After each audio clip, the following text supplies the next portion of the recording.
मित्रांनो, इच्छेची पूर्ती झाल्यावर ती पुन्हा पुन्हा उठते.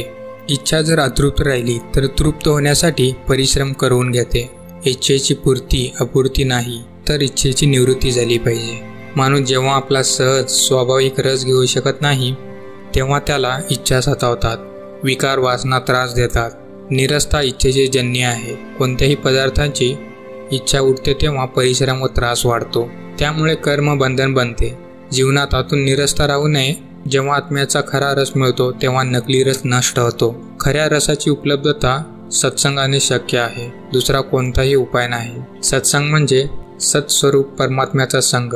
हा सत्संग 4 प्रकारे होऊ शकतो. तर चला तर मित्रांनो पाहूयात इच्छानिवृत्ती म्हणजे नेमके काय असते. स्वागत आहे आपलं मराठी इम्पॅक्टमध्ये. सच्चित्त आनंद स्वरूप आत्मा परमात्म्याची अप्रोक्षानुभूती होणे म्हणजे आत्मसाक्षार होणे. सतत त्याच ब्रह्मानंदात मग्न राहणे, तल्लीन होणे हा 1 नंबरचा सत्संग आहे. ज्या महापुरुषांना ब्रह्मानुभूती झाली आहे त्यांच्या प्रत्यक्ष सानिध्यात जाऊन त्यांची अमृतवाणी ऐकून सत्य स्वरूप परमात्म्याच्या आनंदात मग्न होणे हा 2रा नंबरचा सत्संग आहे. त्या ब्रह्मनिष्ठ महापुरुषांच्या अमृतवाणीने बनलेल्या सत्साहित्याचे सेवन, वाचन, श्रवण, मनन, निधिध्यासन करून सत्स्वरूप परमात्म्याच्या रसानुभूतीप्रमाणे मार्गक्रमण करणे हा 3ऱ्या नंबरचा सत्संग आहे. असे ग्रंथ एखाद्याकडून ऐकून ते समजून घेण्याचा प्रयत्न करणे हा 4थ्या नंबरचा सत्संग आहे. मग येथे अनुभव संपन्न महापुरुषांच्या शास्त्रांद्वारे त्या देश, काळ व व्यक्तीच्या रुचीनुसार वीर रस, हास्यरस व शृंगार रसाची उदाहरणे. गोष्टी जोडून अलंकारिक भाषेत त्या पवित्र ग्रंथांचे कथन, त्याला कथामृत म्हटले जाते.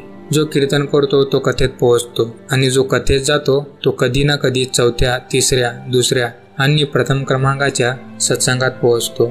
सत्संगातच जीवनाचे सार्थक आहे. सत्संगाविना संपूर्ण आयुष्यभर परिश्रम, कष्ट, मजुरी, धंदा, रोजगार करीत करीत मरून जाऊ. शेवटी काय, मुलामुलींच्या, कुटुंब परिवाराच्या सर्व जबाबदाऱ्या पूर्ण केल्या तरीही जीवन आतून खिळखिळेच वाटते. हाय हाय करण्यात संपूर्ण आयुष्य व्यतीत होते. आंतरिक रस जोपर्यंत प्रगट होत नाही तोपर्यंत मनुष्यास संसारात भटकावे लागते. अपनी अक्ल इंसान को जब तक आती नहीं, दिल की परेशानी पूरी तब तक जाती नहीं.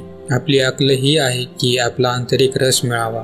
जीवनात आंतरिक निरसता असते म्हणूनच मनुष्य बाहेर धावतो. तुम्ही आंतरिक रस प्राप्त केल्यावर सांसारिक रस तुमच्या पायाशी लोळण घेतील. आंतरिक रस नाही म्हणून तुम्हाला सांसारिक रसाच्या मागे धावावे लागते. आत्मा परमात्म्याचा रस एकदाच व्यवस्थित मिळाला तर पुन्हा जात नाही. देहाभिमानाचा अंत होताच चित्ताची विश्रांती होते. देहाला मी मानले, कुटुंबीजनांना माझे मानले, मग हे काय करायचे आहे, ते काय करायचे आहे अशा इच्छा उठल्या तर आलात आत्मस्वरूपातून बाहेर. आंतरिक शांती निघून गेली. माझी पत्नी, माझी मुले, माझे कुटुंब, माझा धंदा रोजगार हाय, माझे काय होईल. मग संसाराचे 20 चक्र सुरू झाले. म्हणूनच उच्च कोटीचे साधक घरदार सोडून ईश्वर प्राप्तीसाठी घराबाहेर पडत असत. त्यांच्याकडून ऋषीमुनी प्रतिज्ञा करवीत असत की जोपर्यंत परमात्मा प्राप्ती होणार नाही, ब्रह्मज्ञान होणार नाही, तोपर्यंत आपल्या घराच्या जवळपास 100 कोसपर्यंतच्या प्रांतातील पाणी सुद्धा पिणार नाही. असा प्रतिज्ञाबद्ध साधक आपल्या परिवारात जाऊन कसा थांबू शकेल. या प्रतिज्ञेच्या बळावर तो पारिवारिक मोह ममतेच्या फासातून मुक्त होत असे. आपल्या कुटुंबियांमध्ये, नातेवाईकांमध्ये राहिल्याने देहाध्यासाचे सर्जनानी वृद्धी होत राहते. मुलगा बापाच्या दृष्टीने पाहतो, पत्नी पतीच्या दृष्टीने पाहते, आई मुलाच्या दृष्टीने पाहते. जशा दृष्टिकोनातून लोक पाहतात तसा संबंध बनतो.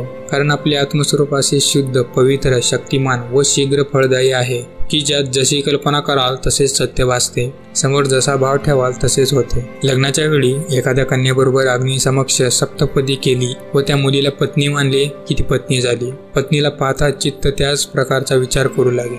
ब्रह्मज्ञानी संतांना देहाध्यास राहिला नाही. मी देह आहे अशी भ्रांती त्यांच्यातून निवृत्त झाली. म्हणून ते सांसारिक संबंधामध्ये लिप्त होत नाहीत. तुम्ही स्वतःला देह मानले तर पुत्र, परिवार, पत्नी इत्यादींना नक्कीच आपले मानाल. आपला देहाध्यास सोडला तर संपूर्ण विश्व माझेच आत्मस्वरूप आहे असा अनुभव होऊ लागेल. ब्रह्मज्ञानाशिवाय जगण्यात आनंद नाही आणि ब्रह्मज्ञान कठीणही नाही.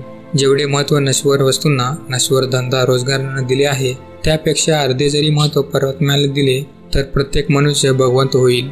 जितका वेळ तुच्छ वस्तूंसाठी, जगातील संबंधासाठी, मुलगा मुलगी, जावई सासू सासरा, दोस्त मित्र, बेटी मैफिलीसाठी वाया घालविला त्यापेक्षा अर्धा वेळ जरी संतांसाठी, ईश्वरांसाठी दिला तर सत्कार्य आणि सेवेला दिला तर अंतःकरण शुद्ध होऊन आत्म्याचे ज्ञान होईल.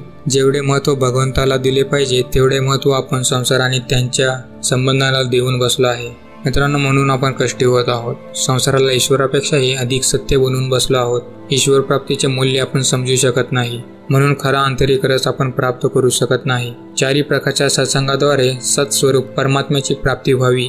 आंतरिक आत्मरस एकदा मिळाला तर मग आपले जीवन रसमय बनून जाईल. इच्छांची निवृत्ती झाल्यामुळे आपली दारोदारीची भटकंती बंद होईल. जीवनातील सर्व चिंतांपासून आपण मुक्त होऊन जाऊ. तर मित्रांनो, आपण जे काही विचार आपण आतापर्यंत पाहिलात त्याद्वारे आपण इच्छा निवृत्ती घेऊ शका. त्या विचारांना जर तुम्ही आपल्यामध्ये अंमलात आणणार असाल तर जरूर तुम्हाला इच्छा निवृत्ती नक्की होईल. मित्रांनो, व्हिडिओ आवडला असेल तर व्हिडिओला लाईक करा, चॅनलला सबस्क्राईब करा. धन्यवाद.